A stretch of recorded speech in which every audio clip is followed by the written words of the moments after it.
नमस्कार। आज हम मुंशी प्रेमचंद जी की बहुत ही फेमस कहानी पढ़ रहे हैं, पूस की रात।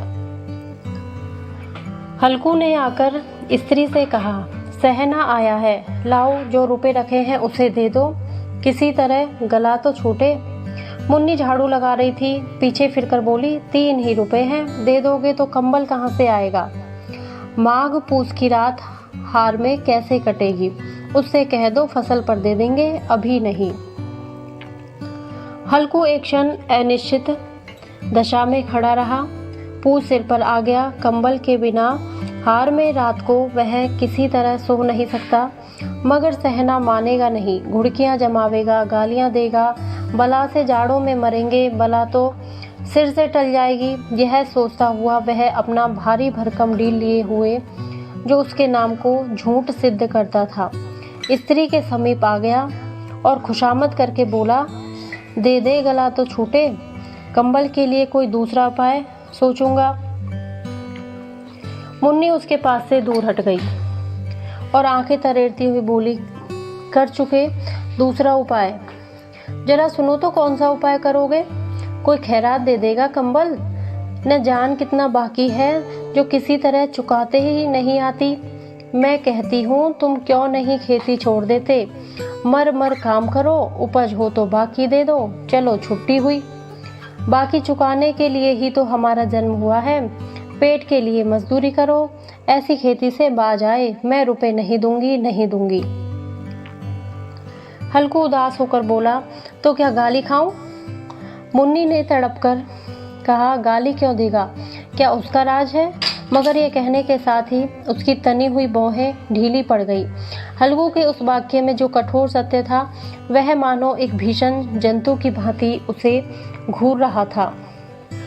उसने जाकर आले पर से रुपए निकाले और लाकर हल्कू के हाथ में रख दिए। फिर बोली, तुम छोड़ दो अब से खेती, मजूरी में सुख से एक रोटी तो खाने को मिलेगी, किसी की धौंस तो नहीं रहेगी। अच्छी खेती है, मजूरी करके लाओ, वह भी उसी में झोंक दो, उस पर धौंस। हल्कू ने रुपए लिए और इसी तरह बाहर चला, मानो अपना हृदय निकाल कर देने जा रहा हो। उसने मजदूरी से एक एक पैसा काट काट कर 3 रुपए कंबल के लिए जमा किए थे, वह आज निकले जा रहे थे। एक एक पग के साथ उसका मस्तिष्क पानी दीनता के भार में दबा जा रहा था। पूस की अंधेरी रात, आकाश पर तारे भी ठिठुरते हुए मालूम होते थे। हल्कू अपने खेत के किनारे ऊख के पत्तों की एक छतरी के नीचे बांस के खटोले पर अपनी पुरानी गाड़े की चादर ओढ़े पड़ा कांप रहा था। खाट के नीचे उसका संगी कुत्ता जबरा पेट में मुंह डाले सर्दी से कूं कूं कर रहा था। 2 में से एक को भी नींद नहीं आ रही थी। हल्कू ने घुटनियों को गर्दन में चिपकाते हुए कहा, क्यों जबरा, जाड़ा लगता है। कहता तो था घर में पुआल पर लेट रहा, तो यहाँ क्यों लेने आए थे, यहाँ क्या लेने आए थे। अब खाओ ठंड, मैं क्या करूं। जानते थे मैं यहाँ हलवा पूरी खाने आ रहा हूँ, दौड़े दौड़े आगे आगे चले आए, अब रो नानी के नाम को। जबरा ने पड़े पड़े दुम हिलाई और अपनी कोकू को दीर्घ बनाता हुआ कहा, कल से मत आना मेरे साथ, नहीं तो ठंडे हो जाओगे। यही राण पछुआ न जाने कहाँ से बर्फ लिए आ रही है। उठूं फिर एक चिलम भरूं, किसी तरह रात तो कटे। 8 चिलम तो पी चुका। यह खेती का मजा है। और एक भगवान ऐसे पड़े हैं जिनके पास झाड़ा आए तो गर्मी से घबराकर भागें। मोटे मोटे गद्दे, लिहाफ, कंबल, मजाल है जाड़े का गुजर हो जाए। जकदीर की खूबी, मजूरी हम करें, मजा दूसरे लूटें। हल्कू उठा, गड्ढे में से जरा सी आग निकालकर चिलम भरी। जबरा भी उठ बैठा। हल्कू ने चिलम पीते हुए कहा, पिएगा चिलम, जाड़ा तो क्या जाता है, हाँ जरा मन बदल जाता है। जबरा ने उनके मुंह की ओर प्रेम से छलकती हुई आंखों से देखा। हल्कू आज और जाड़ा खा ले, कल से मैं यहाँ पुआल बिछवा दूंगा, उसी में घुसकर बैठना, तब जाड़ा ना लगेगा। जबरा ने अपने पंजों उसकी घुटनियों पर रख दिए और उसके मुंह के पास अपना मुंह ले गया। हल्कू को उसकी गर्म सांस लगी। चिलम पीकर हल्कू फिर लेटा और निश्चय करके लेटा कि चाहे कुछ भी हो जाए अब की बार सो जाऊंगा। एक ही क्षण में उसके हृदय में कंपन होने लगा। कभी इस करवट लेटता, कभी उस करवट पर। जाड़ा किसी पिशाच की भांति उसकी छाती को दबाए हुए था।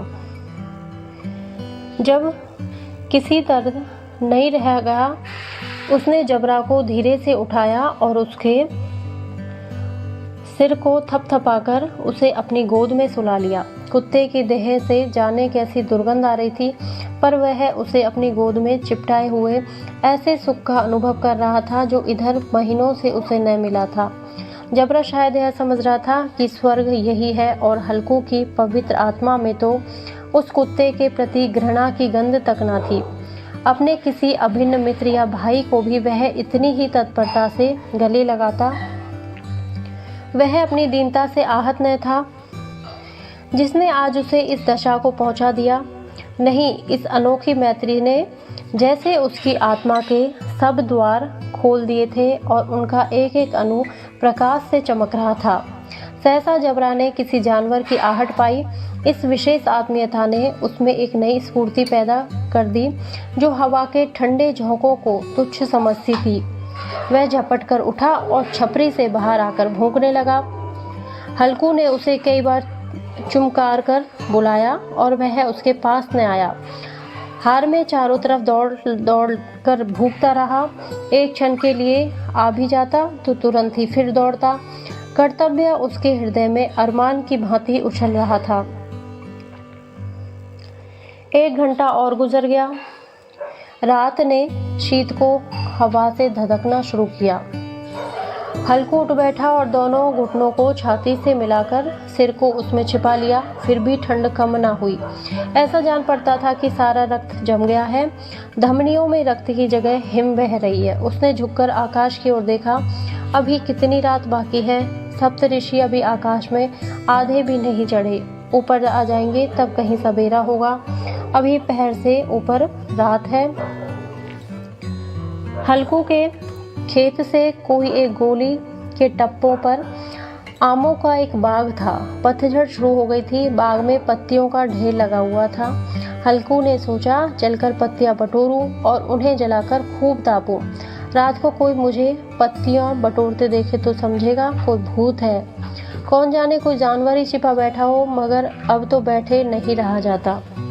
उसने पास के अरहर के खेत में जाकर कई पौधे उखाड़ लिए और उनका एक झाड़ू बनाकर हाथ में सुलगता हुआ उपला लिए बगीचे की तरफ चला। जबरा ने उसे आते देखा, पास आया और दुम हिलाने लगा। हल्कू ने कहा, अब तो रहा नहीं जाता जबरू, चलो बगीचे में पत्तियां बटोर कर तापें। टाटे हो जाएंगे तो फिर आकर सोएंगे। अभी तो बहुत रात है। जबरा ने कूं कर सहमति प्रकट की और आगे बगीचे की ओर चला। बगीचे में खूब अंधेरा छाया हुआ था और अंधकार में निर्दय पवन पत्तियों को कुचलता हुआ चला जाता था। वृक्षों से ओस की बूंदें टप टप नीचे टपक रही थी। एकाएक एक झोंका मेहंदी के फूलों की खुशबू लिए हुए आया। हल्कू ने कहा, कैसी अच्छी महक आई जबरू, तुम्हारी नाक में भी तो सुगंध आ रही है। जबरा को कहीं जमीन पर एक हड्डी पड़ी मिल गई थी। उसे चिचोड़ रहा था। हल्कू ने आग जमीन पर रख दी और पत्तियां बठारने लगा। जरा देर में पत्तियों का ढेर लग गया। हाथ ठिठुरे जाते थे, नंगे पांव गले जाते थे और वह पत्तियों का पहाड़ खड़ा कर रहा था। इसी अलाव में वह ठंड को जलाकर भस्म कर देगा। थोड़ी देर में अलाव जल उठा। उसकी लौ ऊपर वाले वृक्ष की पत्तियों को छू छू कर भागने लगी। उस अस्थिर प्रकाश में बगीचे के विशाल वृक्ष ऐसे मालूम होते थे मानो उस अथाह अंधकार को अपने सिरों पर संभाले हुए हों। अंधकार के उस अनंत सागर में यह प्रकाश एक नौका के समान हिलता मचलता हुआ जान पड़ता था।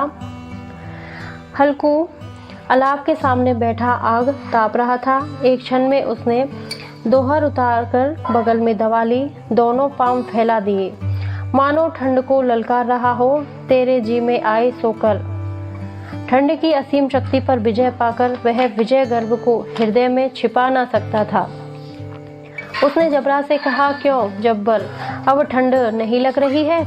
जब्बर ने कूं कूं करके मानो कहा, अब क्या ठंड लगती ही रहेगी? पहले से यह उपाय न सूझा, नहीं तो इतनी ठंड क्यों खाते? जब्बर ने पूंछ हिलाई। अच्छा आओ, इस तालाब को कूद कर पार करें, देखें कौन निकल जाता है। अगर जल गए बचा तो मैं दवाने करूंगा। जब्बर ने उस अग्नि राशि की ओर कातर नेत्रों से देखा। मुन्नी से कल न कह देना, नहीं लड़ाई करेगी। यह कहता हुआ वह उछला और उस अलाव के ऊपर से साफ निकल गया। पैरों में जरा लपट लगी, पर वह कोई बात न थी। जबरा आके गिर्द घूमकर उसके पास आ खड़ा हुआ। हल्कू ने कहा, चलो चलो, इसकी सही नहीं, ऊपर से कूद कर आओ। वह फिर कूदा और अलाव के इस पार आ गया। पत्तियां जल चुकी थी। बगीचे में फिर अंधेरा छा गया। राख के नीचे कुछ कुछ आग बाकी थी, जो हवा का झोंका आ जाने पर जाग उठती, पर एक क्षण में फिर आंखें बंद कर लेती थी। हल्कू ने फिर चादर ओढ़ ली और गर्म राख के पास बैठा हुआ एक गीत गुनगुनाने लगा। उसके बदन में गर्मी आ गई थी, पर ज्यों ज्यों शीत बढ़ती जाती उसे आलस्य दबाए लेता। जबरा जोर से भूखकर खेत की ओर भागा। हल्कू को ऐसा मालूम हुआ कि जानवरों का एक झुंड खेत में आया है। शायद नील गायों का झुंड था। उनके कूदने दौड़ने की आवाज़ें साफ कान में आ रही थी। फिर ऐसा मालूम हुआ कि खेत में चर रही है। उनके चबाने के बाद चरचर सुनाई देने लगी। उसने दिल में कहा, नहीं, जबरा के होते कोई जानवर खेत में नहीं आ सकता। नौच ही डाले, मुझे भ्रम हो रहा है। कहाँ, अब तो कुछ सुनाई नहीं देता। मुझे भी कैसा धोखा हुआ। उसने जोर से आवाज़ लगाई, जबरा जबरा। जबरा भूखता रहा, उसके पास नहीं आया। फिर खेत के चरे जाने की आहट मिली। अब वह अपने को धोखा न दे सका। उसने अपनी जगह से हिलना जहर लग रहा था। कैसा दंदाया हुआ बैठा था इस जाड़े पाले में। खेत में जाना, जानवरों के पीछे दौड़ना, ऐसा ही जान पड़ा। वह अपनी जगह से नहीं हिला।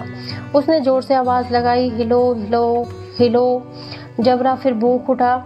जानवर खेत चल रहे थे, फसल तैयार है। कैसी अच्छी खेती थी, पर ये दुष्ट जानवर उसका सर्वनाश किए डालते हैं। हल्कू पक्का इरादा करके उठा और 2-3 कदम चला, पर एकाएक हवा का ऐसा ठंडा चुभने वाला बिच्छू के डंक का सा झोंका लगा कि वह फिर बुझते हुए अलाव के पास आ बैठा और राख को कुरेदकर अपनी ठंडी देह को गरमाने लगा। जबरा अपना गला फाड़ डालता, नील गायें खेत का सफाया किए डालती और हल्कू गरम राख के पास शांत बैठा हुआ था। अकर्मण्यता ने रस्सियों की भांति उसे चारों तरफ से जकड़ रखा था। उसी राख के पास गर्म जमीन परत वही चादर ओढ़कर सो गया। सवेरे जब उसकी नींद खुली तब चारों ओर धूप फैल गई थी और मुन्नी की रही थी, क्या सोते ही रहोगे तुम? यहाँ आकर रम गए। इधर सारा खेत चौपट हो गया। हल्कू ने उठकर कहा, क्या तू खेत से होकर आ रही है? मुन्नी बोली, हाँ, सारे खेत का सत्यानाश हो गया। भला ऐसा भी कोई होता है? तुम्हारे यहाँ मंडिया डालने से क्या हुआ? हल्कू ने बहाना किया कि मैं मरते मरते बचा, तुझे अपने खेत की पड़ी है। पेट में ऐसा दर्द हुआ कि मैं नहीं जानता हूँ।